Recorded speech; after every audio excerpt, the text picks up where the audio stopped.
Okay, folks, thanks for joining us. My name is Shakar Efrati. I'm an organizer here in Eugene. I have a lot of thanks to give. I wanted to start with that. I want to, of course, first of all, thank the artists, the Tatriz artists. I wanted to thank SJP. I wanted to thank the Islamic Center of Eugene. I want to also thank JVP Eugene, PSL, and the Green Party. Those are some of the organizers. Thanks. And just a quick story. Oh, it must have been 6 months ago now when I was having a conversation with some comrades about an exhibit going on in Roseburg about the Holocaust, and I thought, well, why don't we do something lovely about Palestine? And I approached the library with that idea, really expecting, not much appreciation or even a response, and they were extremely welcoming. And then started, I had the idea first. I told them I had an exhibit, and they believed me.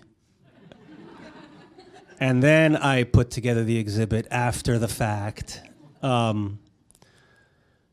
it somehow has, come together really, really beautifully. And so we obviously really hope to raise awareness for Palestine, for the Palestinian cause, for Palestinian artistry. And that's our hope today. So I don't have much more than that to say. I wanted to introduce Michel Shehadeh. First of all, let me just take out a quick note here.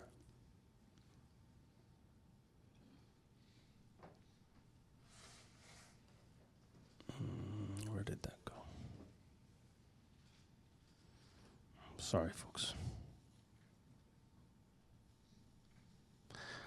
Michel Shehadeh is a prominent Palestinian writer and activist based in the United States. Known for his prolific and diverse contributions in both Arabic and English.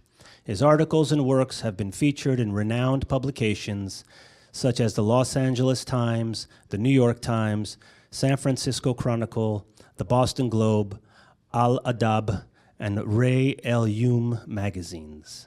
Shehadeh previously served as the executive director of the Arab Film Festival in San Francisco and as the West Coast Executive Director of the American Arab Anti-Discrimination Committee, ADC. He gained international recognition for his involvement in the landmark the Los Angeles 8 case, a legal and political battle in which he and his colleagues were accused of terrorism due to their advocacy for the Palestinian cause.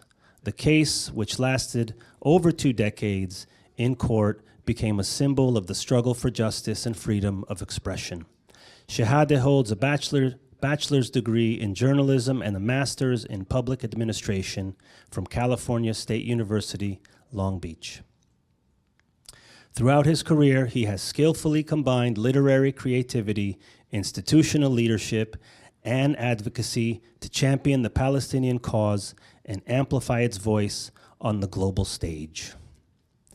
And personally, my relation with Michel Shehadeh, I'll just say rather quickly, has been nothing but the most cordial, welcoming, and friendly, and very much like an uncle. During this whole process, he has continually encouraged me to not give up and not get disheartened, and I'm forever grateful for him. So please welcome Michel Shehadeh. Good afternoon, everyone. Thank you all for being here today. I also want to express my deep appreciation to the organizing committee and in particular to Shakar, who invited me here to speak and engage in this critical conversation. Of course, when you want to talk about Palestine, we're not going to speak in sound bites. We already have too much of that courtesy of US corporate media. We are being suffocated by their disinformation narratives stripped of historical, political, and economic context. These three dimensions are essential to understanding the truth.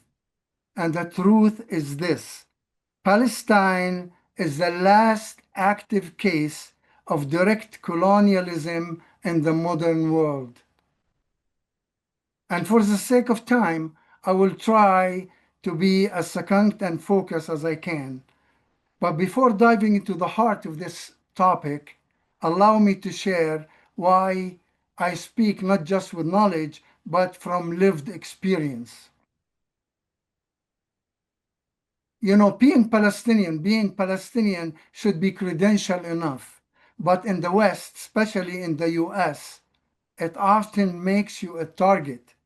And being politically active adds yet another layer of risk: surveillance, silencing, and repression.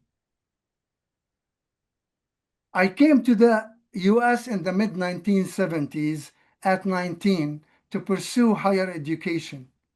I had just lived under Israeli military occupation from 1967 to 1974. Like many Palestinian youths, I experienced checkpoints, curfews, detentions, and beatings. I am grateful I survived. Many others did not. When I arrived in the US, I believed I had reached a country that protected free speech. I became active in student movements against apartheid in South Africa, US intervention in Central America, for healthcare, LGBTQ rights, and immigrant justice. Every cause of justice where I felt I could contribute. But the issue closest to my heart was and remains Palestine. In 1987, due to our Palestine advocacy, 7 of my comrades and I were arrested. We spent 23 days in maximum security prison. The government accused us of supporting terrorism and sought our deportation. We were never charged with any crime. We were organizers, speakers, students, and writers. But we were Palestinians. We fought back. We defended not only ourselves, but the broader civil rights, human rights, immigrant rights, and Arab American rights. The case dragged on for 20 years. We faced the most powerful government on earth, backed by limitless resources. And yet, we won. We were exonerated. Our case became one of the most significant civil liberties battles in the US. It is now taught in law schools. My personal citizenship journey took 40 years, from green card in 1975 to naturalization in 2015. So when I see today's student being harassed, suspended, or arrested for supporting Palestinian rights, I feel a deep sense of déjà vu. But something is different now. There is a shift. Public awareness is growing. People are seeing through the lies that what is speech is about. This speech is about that. Let me say something about the role of US media. Corporate media outlets here function not as watchdogs on the government as they claim, or seekers of truth as they lie and as they should, but as echo chambers of Israeli military talking points. They amplify unverified claims, ignore Palestinian voices, and erase context. This isn't journalism, it is propaganda. Joseph Goebbels, the Nazi minister of propaganda, once said, and I quote, "If you tell a big lie enough and keep repeating it, people will eventually believe it." The US media has taken this lesson to heart.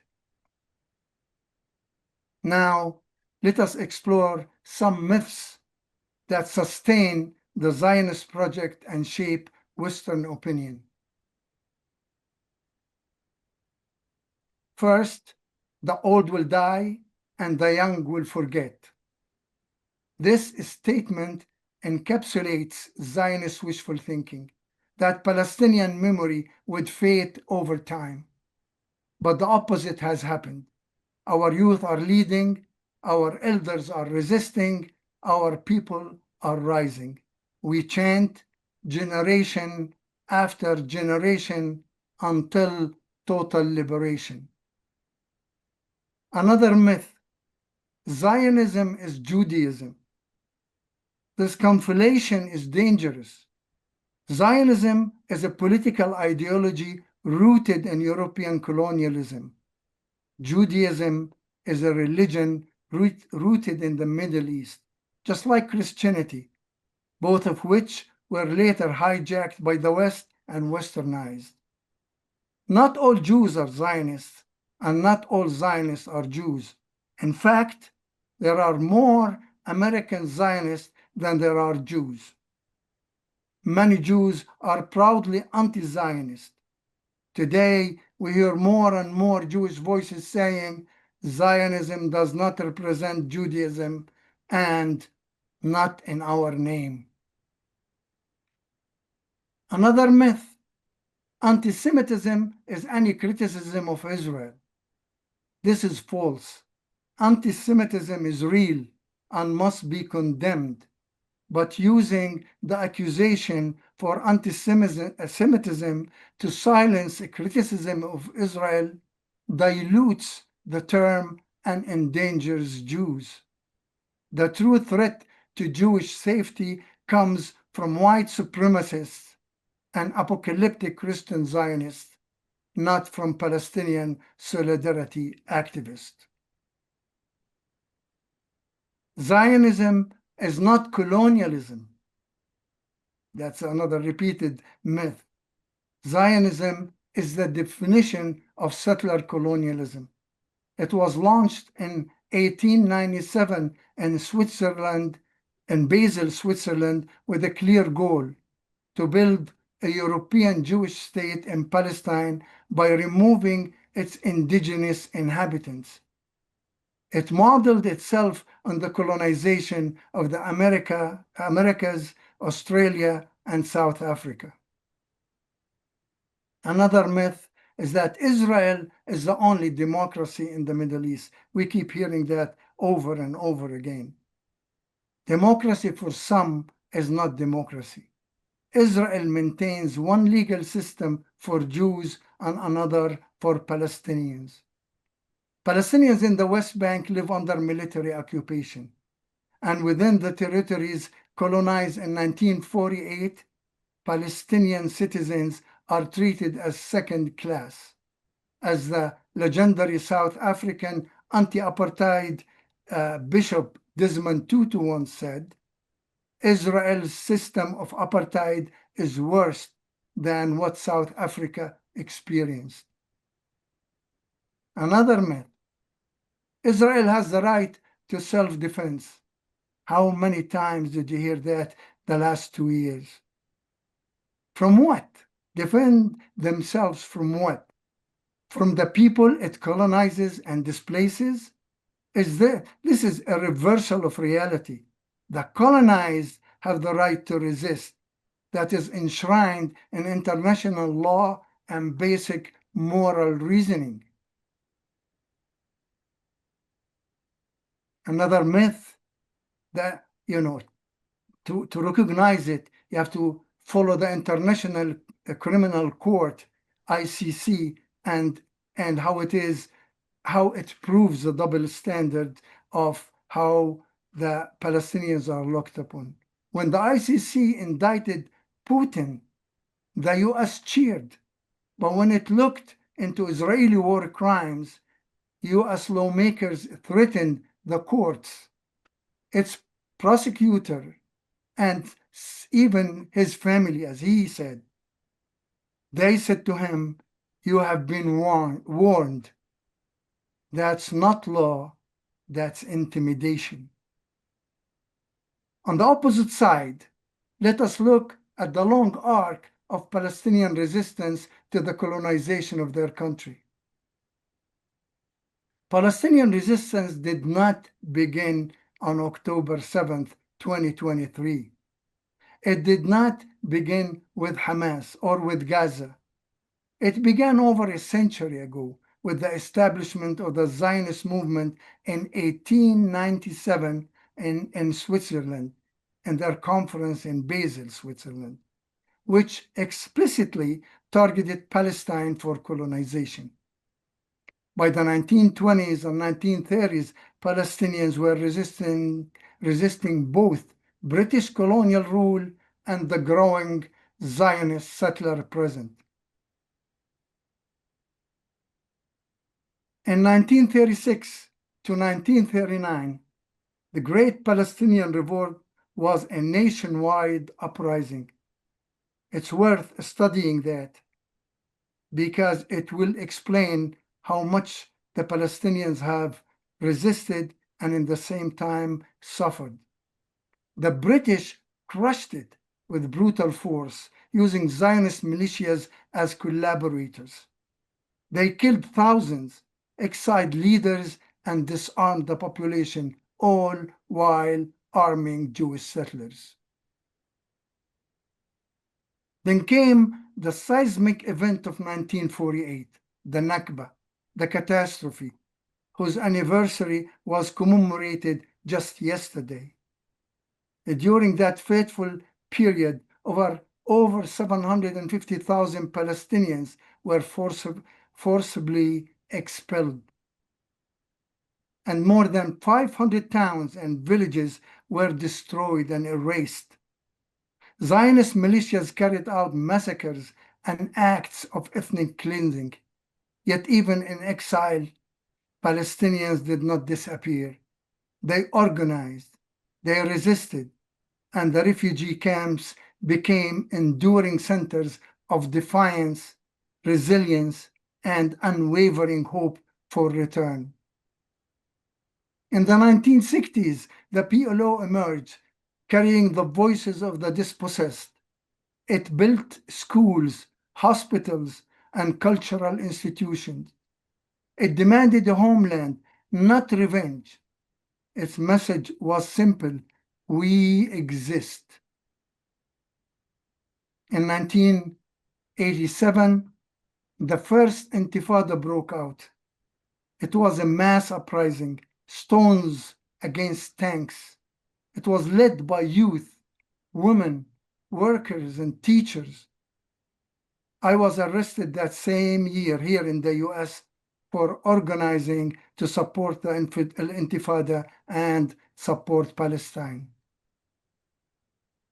In the year 2000, the second Intifada erupted after years of failed negotiations, broken promises, and unrelenting Israeli settlement expansion. It was more brutal, more desperate, but it powerfully reaffirmed a central truth of the Palestinian struggle: we will not disappear. Today, Gaza is the epicenter of resistance. It is home to 2 million people, most of them refugees from the 1948 Nakba. For 17 years, Israel has enforced a total blockade on food, medicine, fuel, even children's toys. It has bombed hospitals, schools, and refugee camps. Entire families have been erased. And yet, Gaza does not surrender. It stands despite death, pain, starvation, and destruction. Gaza's steadfastness is nothing short of a miracle. Its resilience is legendary. And now something extraordinary is happening. The spirit of resistance has crossed oceans. It is rising in the heart of the empire, in the universities, in the labor unions, in the streets. Students at Columbia, UCLA, Harvard, Berkeley, and the University of Oregon, right here in Eugene, have built encampments. I had the opportunity to visit the Eugene encampment and speak with the students there. They were extraordinary. Principled, informed, and unwavering. And they are not alone. Thousands more have joined them in encampments across the country. They have faced arrests, suspensions, intimidation, and smear campaigns, yet they remain defiant. Their chants echo across campuses, from the river to the sea. Free, free Palestine, shut it down. And they are not alone. Black liberation organizers, indigenous land defenders, Jewish anti-Zionist labor unions all have joined this cause, not out of charity, but out of shared commitment. This is joined liberation. This is not a passing protest. It is a movement. It is tearing down myths and building new political imaginations. That's why the crackdown is so fierce, because once the world understands Palestine, it begins to understand empire. And once empire is understood, it begins to fall. Palestine is not just a place. It is a question, a wound, a test of conscience. To stand with Palestine is not to choose sides. It is to choose a truth over lies, justice over convenience, and humanity over silence. So let me end with this. The Zionist myth once said, the old will die and the young will forget. But our elders are still here, and our youth remember. From the stones of Hebron to the halls of Harvard, from the rubble of Gaza to the rallies of Brooklyn, from the refugee camps in Lebanon to the unions of Detroit, we carry one message. We will not forget. We will not surrender. We will return. From the river to the sea is not just a slogan. It is a vision of liberation for all. Palestine is not alone. Gaza is not alone. And this movement, fierce, loving, unstoppable, is rising.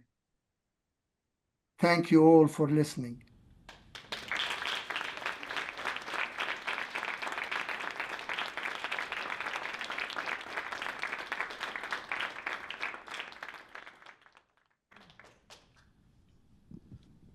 Thank you, Michelle. Yeah, we're gonna, very quickly. I survived Zionism too, in some ways. I grew up in Israel, to Zionist parents, Zionist grandparents, uncles. And we're Holocaust survivors. And I heard a lot of never again. And I took that to heart. And I didn't stop taking it to heart. And I will take that with me carrying on. So, moving right along, I wanted to just let you all know a few things. First of all, I would love it if you all take a moment to enjoy or witness the beautiful art that Palestinian children here on this wall have put together, and we've attempted to share with you all. I will say that we did share that on the second floor, and that was taken down. It was deemed too political. Wow. So there is that, and of course we live in this paradigm, right? Also, we have here lots of books that you can peruse, and there's these are Thobes that we're about to be talking about. And so just encouraging you to feel free to move around, and I don't want to see any desserts left over. Just saying, we can't have that. So Fia is our next speaker, and she's going to be heading the talk on the language of Palestinian Thobes. Welcome, Fia.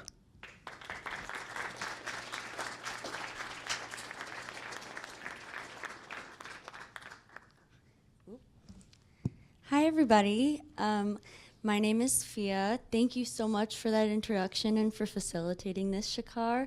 It's been honestly wonderful to work with everybody in this room and on the Zoom call. So I really do appreciate it. And thank you so much for that amazing introduction speech, Michelle. That was beautiful and exactly the tone to set. So. Yeah, just wanted to speak to the room. We have a lot of artifacts going on, obviously.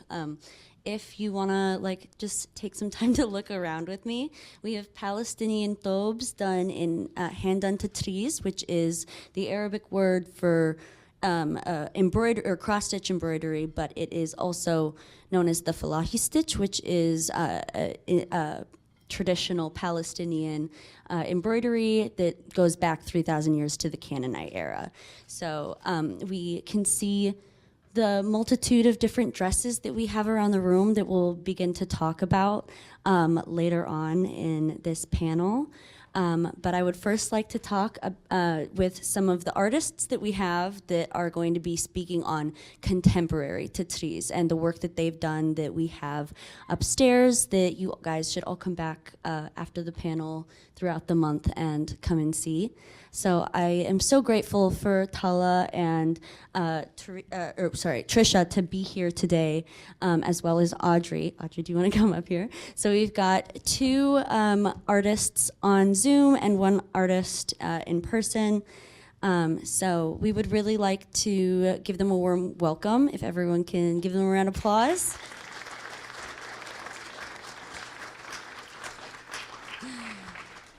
It was truly such an honor to work with all of these artists. I'm so lucky that I am now able to say that I know them very well and have been able to witness their art in person. They are extraordinarily talented, so it is an honor to have them here today. As well as Audrey, who is a very, very close friend and actually is probably who I owe the most to on the inception of me getting into tatreez and really learning about my cultural and heritage, or my heritage and my connection to it. So have them to thank for that as well. But yeah, I would like to start with some questions for you guys. Obviously, everyone here is here to talk about the language of tatreez. Do we want to start with Tala? Do you want to speak to that? Sorry, I don't want to volunteer. Other than words. If we want to start with someone on Zoom, maybe? Can you hear me now? Yes. Okay, cool. Yeah, maybe I'll start with the historical language of tatreez, and then kind of transition to my own. But yeah, so historically, as Fia said, tatreez, is this indigenous embroidery practice. And the symbols and motifs that are used in tatreez are directly representative of, Palestinian everyday life. So land, animals, traditions. So, it's directly speaking the language of how Palestinian life was. And each, motif comes from a specific village or area. And so to me, I think Tatsriz also like gives a legacy to a lot of these like villages and regions that have now been destroyed. So it's speaking this like historical language. Tatsriz has also been historically used as a form of resistance. So during the first Intifada, Israel had banned the use of any public symbols that represented Palestine, so the Palestinian flag. That's why the watermelon is so popular. But what a lot of people don't know about that era is also tatriz was used as a form of resistance. So people would actually like tatriz or stitch things into thobes for resistance. So they would stitch words like Palestine or things in Arabic, or they would use specifically the Palestinian flag colors. So historically, it's been also that piece of resistance.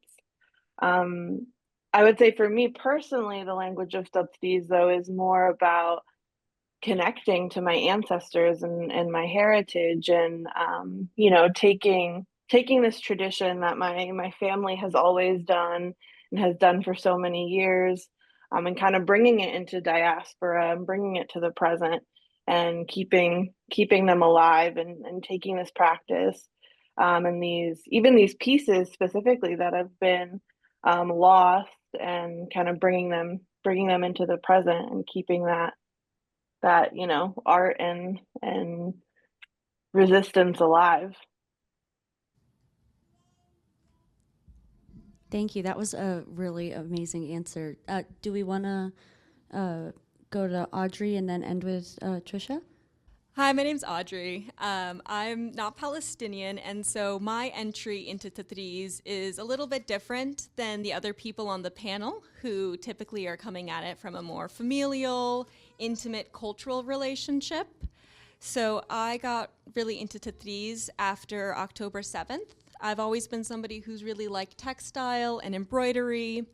And I had one of my peers in class, she's Palestinian, and she made a comment to me when I was embroidering one day. She goes, "Oh, there's a very special type of Palestinian embroidery called tatriz. Do you know anything about it?" And I go, "No, I don't know anything about that. That sounds really interesting. Let me take a look." And so this was just after October 7th, and then I spent the rest of the term up until the winter researching. I don't put a needle to thread, and I don't take that needle and I take it to fabric. I wanted to do my research. I wanted to make sure that, I had my T's crossed, my I's dotted, that I had at least some idea of what was going on. And the first thing that really seemed so special to me about Tatriz was that it was a language, was that you could read it, is that I thought it was so, so special that to a discerning eye, you could look at a woman and you could know exactly what village she was from. Her dress was that specific. And so the more I learned about it, the more I learned that we had more lost that ability, that you could no longer see a woman in her dress and know where she was from. And this was because of the Zionist entity, because of the inception of the Israeli state. You no longer had this regional specificity to your thobe. It now became a national thobe, where women had joined together, where they had they used to be separated by geography, only meeting during pilgrimages. And it was after the inception of Israel and the ghettoization and the forced expulsion of Palestinian women that they then began to congregate in refugee camps and share their patterns and share their knowledge. And a new thobe and a new language came out of that, based out of the harsh conditions and the new materials that they had to work with. They no longer had the silks that they had before. They had cotton thread and cotton fabric, and they had less of it. So the silhouette of your thobe became smaller, and the language changed, where it was no longer that pride in your specific village, it was pride in your identity as Palestinian. and that support of that national liberation. And similar to what Tala was saying, or exactly what Tala was saying, it was that pride in being Palestinian, and it was that ability to resist that erasure. Thobes are so beautiful and they're so colorful, as we can see, that somebody making one or somebody wearing one, it's very hard to ignore its beauty, its eye-capturingness. And so that progression in what the Threes means and what it looks like and how it's understood seemed the very important message that the Threes is bringing to the world. Thank you so much for that, Audrey. Trisha, do you want to finish us out for this question? Sure, yeah. I too am not Palestinian, so I'm a guest in the world of Palestinian Tetris, and so I just try to approach it from a learning perspective, I guess, same as Audrey. I guess right after October 7th, I've been cross-stitching since I was like 10, and I started connecting with Palestinian artists, Tetris artists on social media, and that it was just, I loved seeing the art and learning about the history of the motifs. I took an intro to Tetris class from Hala Saleh Tetris, that's her Instagram handle, and I learned even the colors of the thread would show you what areas they were from, and I thought that was just beautiful and fascinating. And so I tried to really approach it just celebrating it, and I don't really know. I use a lot of my art for mutual aid fundraising, and I feel like that's I don't know. I'm sorry, I'm flustered. So I just love it. I love learning about it, and I love seeing all the motifs online, and yeah. Sorry. Thank you so much for that, Trisha. Okay. Do you want to, let's go the opposite direction for question number 2. So starting with Trisha, then going to Audrey, and ending with Tala. So something that has been a byproduct of industrialization everywhere has been the cheapening of textiles and the change of the labor relation that women have specifically with textiles. And we see that with the trees, like any other art, or any other textile art specifically, that there are, cheap versions that you can find, and there are also versions that happen in labor conditions that are less than ideal. Women in refugee camps that are not stitching for themselves or for the protection of their traditions, but to survive. And their stitching has become a commodity, and that has impacted the tradition. So I'm wondering, us in the diaspora on Turtle Island, how do we,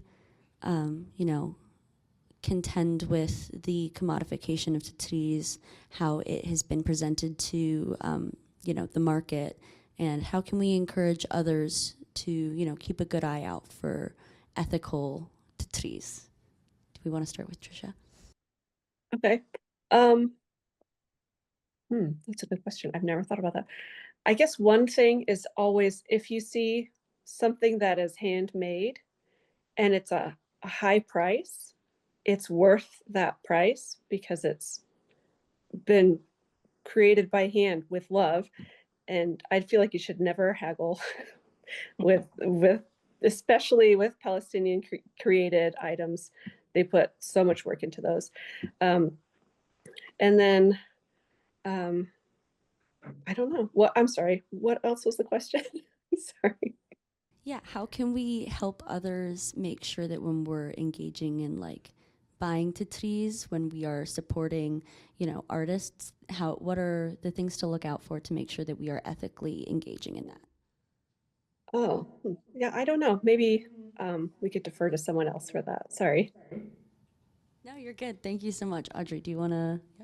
Yeah, I can speak a little bit to that. I think about the ethics of Tetris a lot from my position of approaching it. And so I personally, I don't buy a lot of tatris, but I would always say that you want to look at the site that you're buying it from. If you're not buying it directly from a person, making sure that they have the names and like a little blurb about the woman or the people that have stitched it. A lot of the exploitation happens from Israeli business owners or Western business owners that will set up these different embroidery shops nearby refugee camps or within refugee camps themselves. And some of them are truly to support the women and to give them a place to bring in, to use their craft as well as support their families. But a lot of the structures have it that you have Israeli or Western women who are the business owners and are taking in a majority of the profit, and they will then dictate the design, the colors. They go, okay, here, stitch this, and then they sell it and profit from it. So going directly to Palestinian artists, Palestinian retailers, they will always be happy to tell you about their artists. So if you don't see on a site them talking about the people who stitched it themselves, I would market that as a red flag. But also on like a more positive note, similar to what Trisha does, I also stitch things for mutual aid, and I find that that's a good use of, a commercialized product in tatris, where I speak with many different artists across the US and internationally who do many similar things. Either they're teaching digitizing classes, and either they're Palestinian and that goes to support them in their livelihood, or they're both Palestinian and they use the money that they bring in through the classes they teach or the products they sell to donate directly to Gazan families or their relatives. Yeah, thank you so much, Audrey. Paula, do you want to finish this question for us? Yeah. When you were asking the question, I was thinking about how, like, after the genocide began, how it's this like fine line between so many people like learning more about Palestine and seeing more about Tatvis, which is great, and that's what we want, is awareness and people to understand. But there's also, like you said, there's been this commodification where it's like people have been selling things and like selling fake kafiyas or there's been a lot of that too. So it's like such a fine line between like, yes, I want people to know about this, and also consuming as ethically as we can. I also, similar to both of you, I'm doing actually a raffle right now for mutual aid for my family's friend in Gaza. So a little pitch, if you guys want to follow me on Instagram, it's at Tatris with Tela. And you can join the raffle, and I'm doing a customized photo Tatris for whoever wins.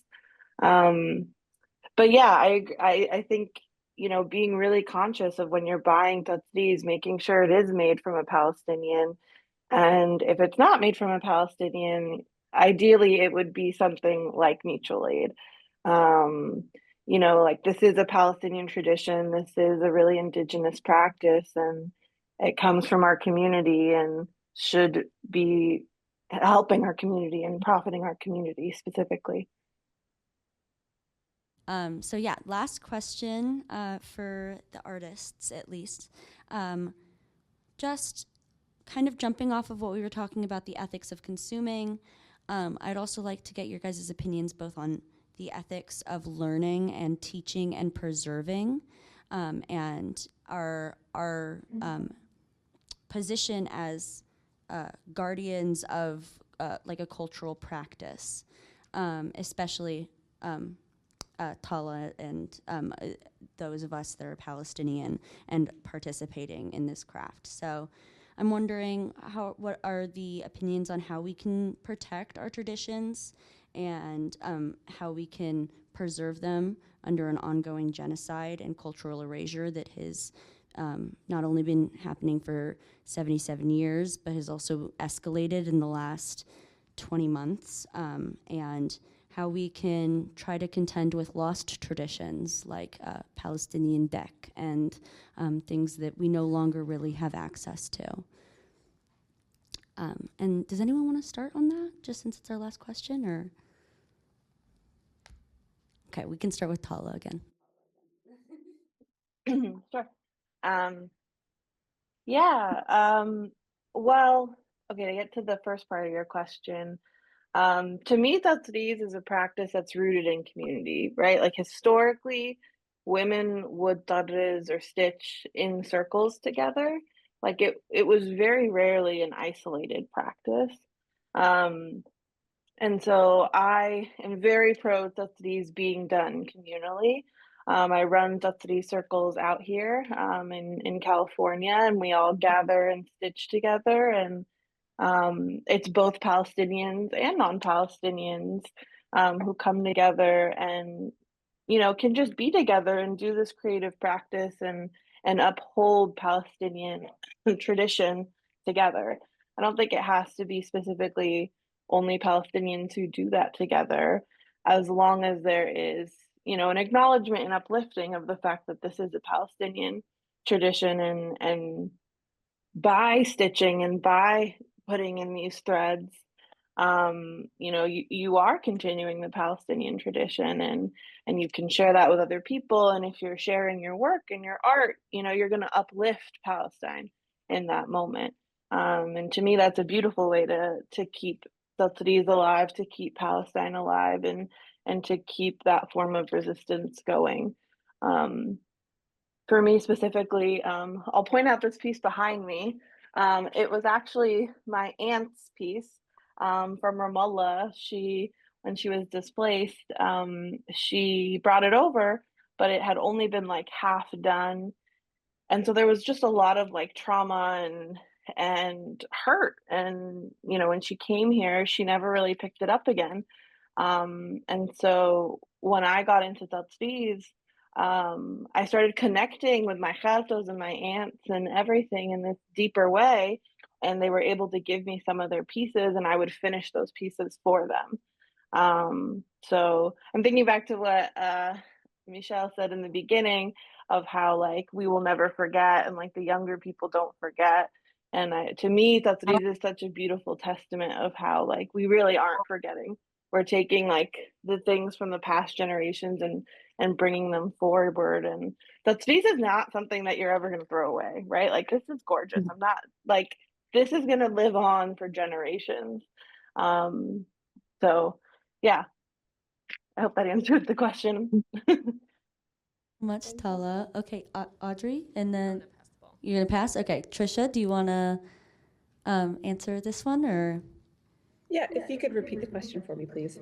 Yeah, just how can we ethically engage with both learning and preservation, especially with an ongoing genocide and cultural erasure? How do we contend with lost traditions as well as making sure that the trees doesn't become one of those lost traditions?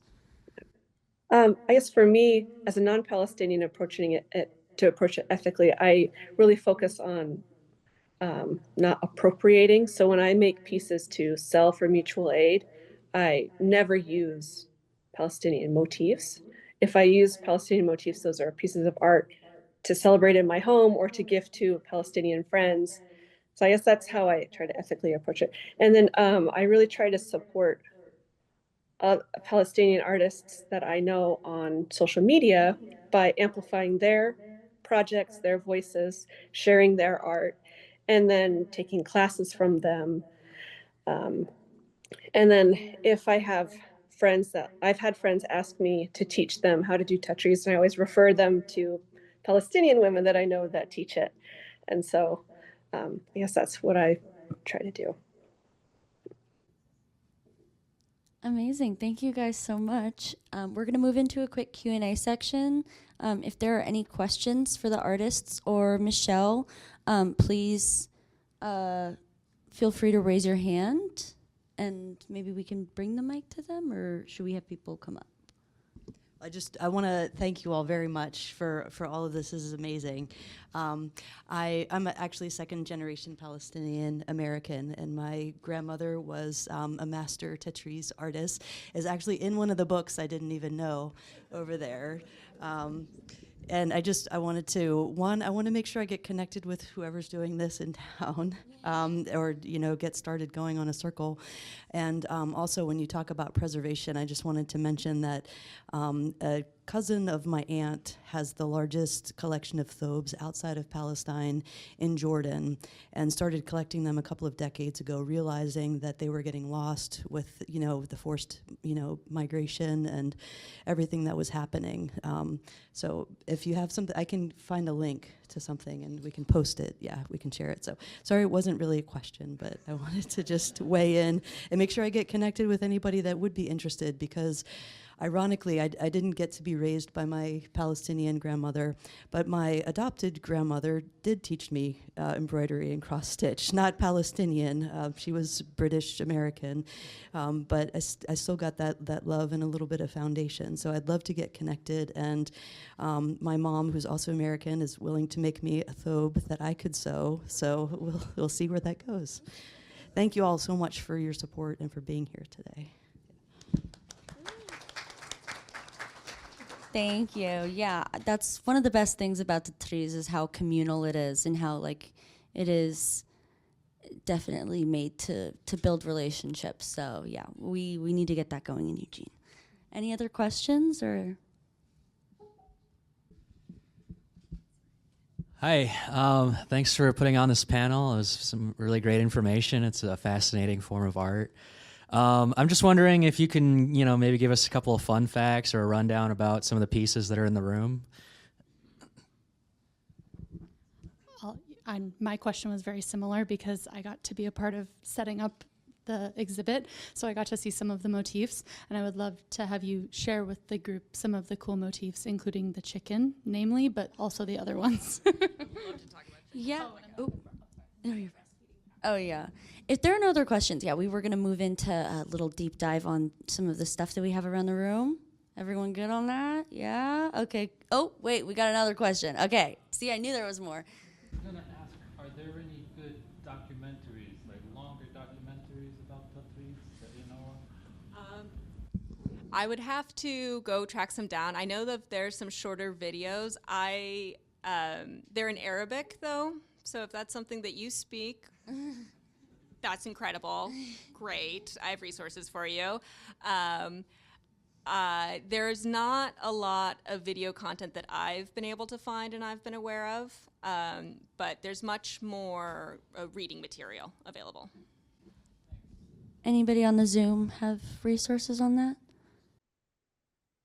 On motifs? Oh, on video format information on the trees, like documentaries. Yeah, Oh, they're all kind of books, huh? Yeah. there's one really great documentary. Let me Googling the name of it. Yeah, it's called Stitching Palestine. It was made in 2017. It's a really beautiful documentary about 12 Palestinian women who are discussing their lives, and then there's a backdrop of stitching throughout it. It's less necessarily instructional about Tatris, but more just about how Tatris is a part of their lives, and also what their lives are like in Palestine, because that's, you can't separate the two. But yeah, great documentary. Yeah, thank you for that suggestion. Any other video format suggestions from the Zoom panel? Okay. Yeah, if there are any other questions, speak now or forever hold your peace. Could you hear? We can't hear you.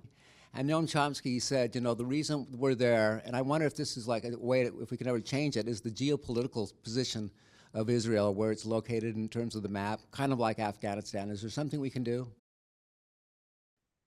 I mean, the way I see it is that it's Palestine. That's what it is, all of it. It's Palestine, and it's been colonized from the river to the sea, and it's part of the colonization of not just the Middle East, but also Africa and the Americans. And with regard to Palestine, the Palestinians since the beginning have been struggling to bring back the name of the map on the map as Palestine. So, and when we do that, it's not against anyone. It's basically to remedy a situation that has been wrong since 1948, when Palestine was taken off the map and Israel was instead put in the map, where not just about the land and location, but also, as everybody was talking about, Israel wants to usurp the culture, wants to usurp the traditions, because they don't belong to the map, they don't belong to the land. And I can say one thing that proves this: without the history, without everything, anyone who belongs to a place would not destroy that place in that sense. That's why they destroy and we rebuild. And that anybody who belongs to the land would not cut the trees, burn the trees. You know, they cut the trees, they not transplant, they take off the trees and we plant again.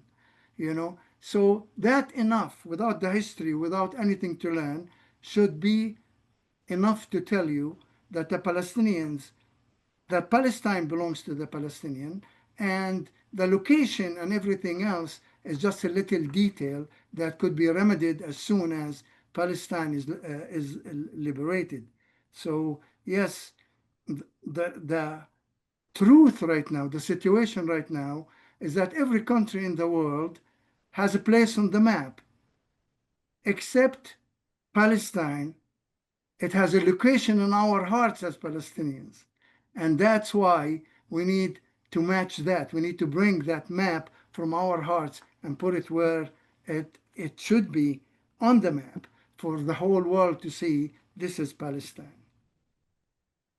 I don't know if I answered your question, but I tried to go all over the map to make sure one of it would hit the question.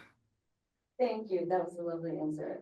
If we're good on questions, we're going to move on to talking about some of the beautiful thobes that we have around the room. So I'm going to pass the microphone up to Audrey Williams. Thank you guys all for your questions. I was very, very excited to be able to do the identification for the different thobes and embroidered pieces that we have here today. Some of them actually all of them have come to us in a very special way. Some through our wonderful community members and some through the magic of thrifting, if you guys will believe it or not.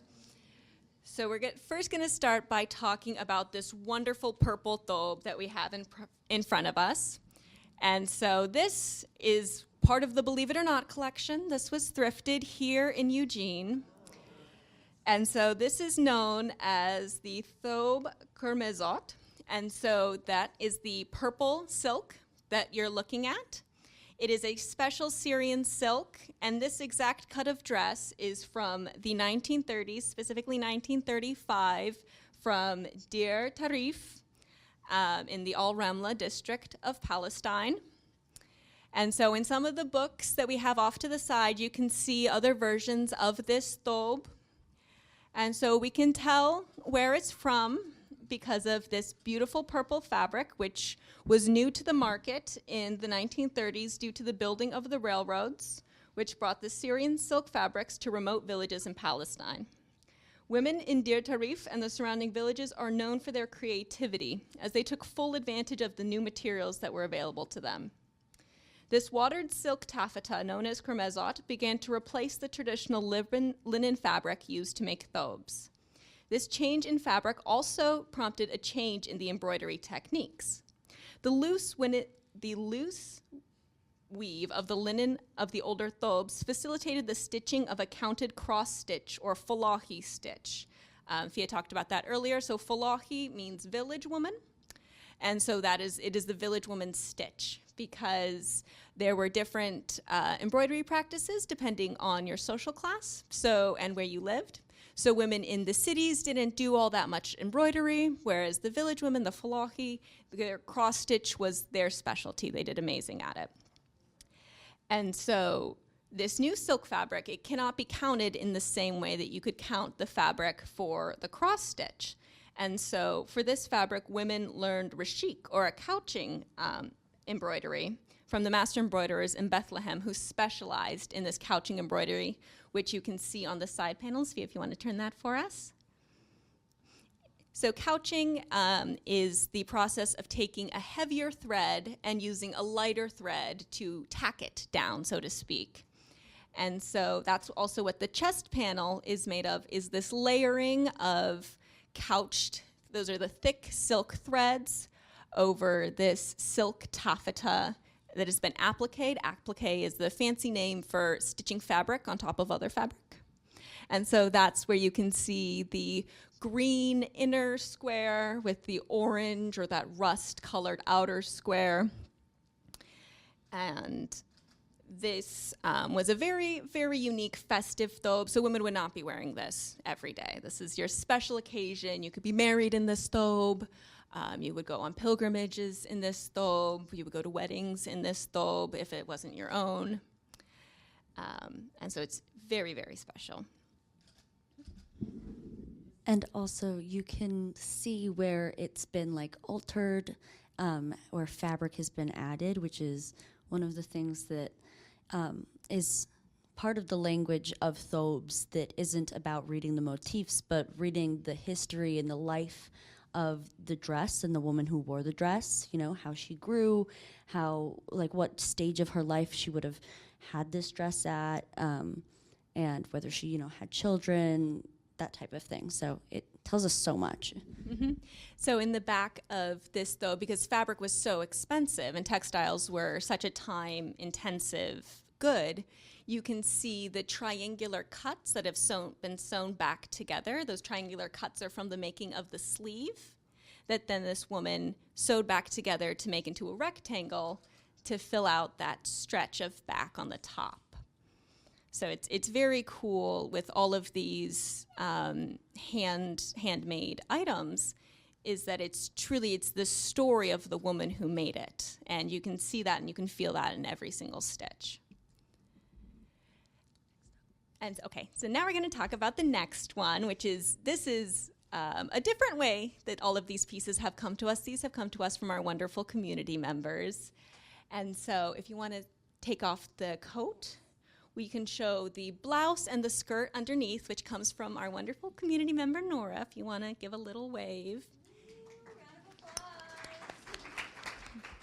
So Fia was out and about in the town, chatting up other people, and ran into wonderful Nora, who shared that she was in Sinai in the 80s and collected this beautiful skirt and blouse combination. And so these are both cotton fabric with a cotton embroidery thread. And so this style was very popular down in Sinai, in the Sinai Peninsula, in the Negev Desert. They favored a dark black fabric to stand out against the sun and the sand, as well as to protect from the harshness of the climate. They're known for their beautiful assortment of colors. So how, I think it was Trisha was talking about how you could identify women's thobes from the colors that they used, and that's similar how we can tell from this region is because they love to use a bunch of different colors amongst the reds, whereas say in Ramallah they liked a really bright, like a scarlet red, whereas in Al-Khalil or Hebron they liked a brick red. And so down in the Negev, they love to use a bunch of bright colors in amongst their reds. And now we also, from another community member, she brought to us this lovely jacket, which has been salvaged and made up of the back panel of an older thobe. What Tala was saying, how you're just not going to throw out tatris. So these heavily embroidered sections, which are known as talis, or like dents, they were cut out once the dress itself wore out, the fabric part of it. You would take those heavily embroidered sections and you would make it into something new. And so you can see the stripes that come up from what is the back panel. If you want to swish around the skirt, if you guys can see down to the bottom, it's a very similar construction with those panels, those strips of embroidery coming from the top. So how this jacket has been made is that they had salvaged the back panel from an older thobe and they created it into this jacket, which was very much so the style across Palestine, were these short sleeve jackets to pull through the arms of the thobes so that the sleeves of your jacket wouldn't get in the way while you worked. And so the patterns that are on the jacket are also from the Negev, and they have those bright pops of color, although it's older than the skirt and the blouse. That's why it's more faded and more muted, but once they would have been just as bright. And so that would be a full outfit. Okay. And we'll wrap it up by talking about these two thobes. I don't know if everybody in the back can see, but we're going to start with talking about this white and blue thobe. And so the chest panel from this is a contemporary recreation of a thobe or a dress from Ramallah. And so we can tell that because of the silhouette of the chest panel. Like how I was saying earlier, before the Israeli state was created, you would be able to tell where a woman was from the composition of her thobe. And that's how we can tell with this thobe. And so Ramallah is known for having that arch or that chevron shape down at the bottom and having two pendants on either side. In this case, it's a cherry motif, which is not a native motif to Palestine. And so around the 1920s, DMC, which is a French embroidery company, they started shipping their embroidery threads to Palestine, and in the boxes of embroidery thread, they would have pattern books, little pattern books. And so the cherries were one of those patterns. There are also some flowers or some moon designs that come into popularity in the 20s and 30s that are not native to Palestine, but were used by Palestinian women and were often given a new name than what was ever in the book to match their surroundings. And that, though, is another one of those, believe it or not, that was thrifted here in Eugene via Fia's magic or Fia's incredible luck. And she, on the same day, thrifted both this purple thobe and that white thobe. Yes. We were wondering if it was because somebody had passed away, but we talked to the owner of the vintage place, and no, these pieces were sold to her by a woman who was very much alive, who had a little bit of a cultish background, but was in this slightly cultish group that was traveling the world, and at a certain point, they had visited the Holy Land and acquired some items while they were there. So this is actually the story of a lot of different Palestinian items before they make it back into Palestinian hands, is that they were bought by people from the West, some with good intentions, others without them, and we're just happy that they are in the hands of better caretakers now. Yay, so this last one is Fia's first thobe. It is a velvet thobe from the West Bank, and this would be an example of a national thobe. So this composition you would not have seen before the inception of the Israeli state, of the Zionist entity, and we can tell that because of the curvilinear floral designs. A fancy term for flowers that curve and are less geometric. And so this was something that we would see. This doesn't have the bands up the skirt like we would see in this dress from the Negev. And typically, after the inception of the Zionist entity, you're going to see varying sizes in those bands of embroidery going up the skirt, and those would change in size depending on the financial situation of that woman. So you could increase those bands, you can make them wider when you had a little bit more money to buy more thread. Or this one, it just has a stitched panel on the back. And so she stitched what she could. She stitched this gorgeous chest panel that has grapevines, which means it could be from Al-Khalil or Hebron, which is in the West Bank, because they are known for their grapevine motifs, as well as, I think, their peacocks on the sleeves. I know that we got a question about chickens earlier. Okay, they could be pigeons, they could be doves. It's the same word, so they could be pigeons. Peacocks are also a common motif, because, as well as ostriches also occur, because ostriches are native to Syria, or they've gone extinct. Sorry, team. And so we got a question about breast pockets as well as pockets for breastfeeding. And so this is, it could also get into the realm of fun facts.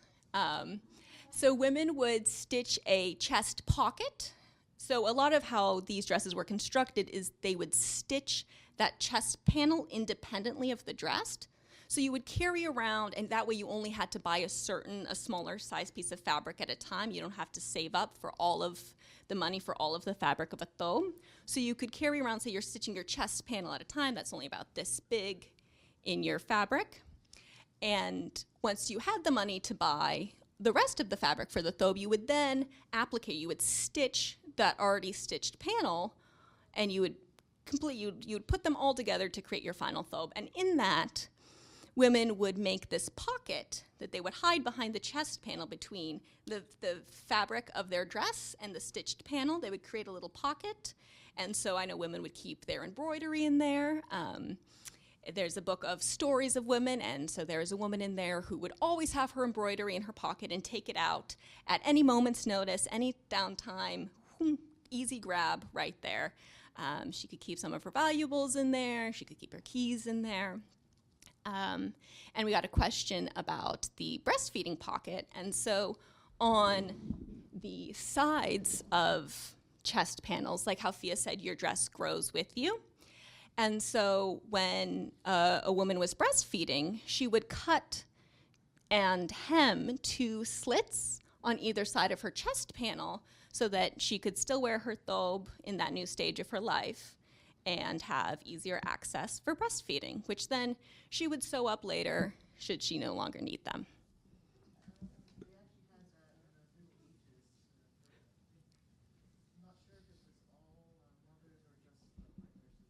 Oh, that's super interesting. In case anybody didn't hear, our friend in the back said that in the Middle Ages, they had also had breastfeeding pockets, which could just have been for wet nurses or for any breastfeeding mother, which is always something I think is super interesting, how textile history crosses boundaries and shows how women from across the world have shared in their own knowledge and their textile making. And so I'll share my quick fun fact about chickens to answer the chicken question. And so you will see a lot of dresses that have, especially older dresses, so before the inception of the Zionist entity, you will see a lot of dresses that have chickens on them. And this is one of the first little fun facts that I learned, and I learned it from one of the books that's sitting over there, A Treasury of Stitches. And it's because Palestinian women would keep chickens, and they would get to profit from the eggs. So they would go and they would take their eggs and they would sell them at market. And with the money that they made, they would buy their fabric and they'd buy their thread, and they'd buy thread for their daughter to teach their daughter. And the reason why women were allowed to keep chickens, rear them, and keep the money that they made is because men thought chickens were weak birds. And so because chickens were weak and women were weak, that was a good match right there.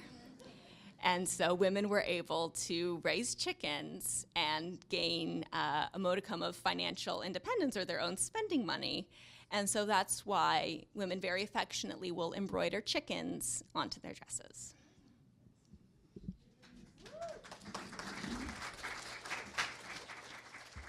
we're gonna close out there. Thank you everyone so much for coming. If you want to see any of the items that we talked about or showed today, you can visit the exhibit at any point for the next month, and it'll be on the second floor, all displayed. And you can also feel free to look around the room. I will be putting things away though. So thank you guys so much for coming.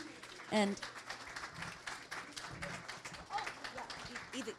also, eat all the desserts and make sure to follow UO Hunger Strike Now for like the next hopeful larger update from our community as far as organizing. Okay, sorry, thank you.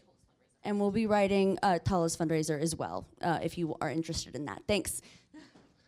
Thank you. I wanted to just say one last thing. I wanted to speak to the topic of hope and hopelessness. Just for a second. Do not, under any circumstances, lose hope. Palestinians are not losing hope. We don't have the luxury of losing hope either. We must continue to elevate Palestine. We must continue to speak about Palestine, whether it's Tatriz, poetry, take out a book from the library, speak about it with your friends. Connect with people in Gaza, families in Gaza who are having fundraisers for their life. Please connect with Palestinians in Gaza, in town.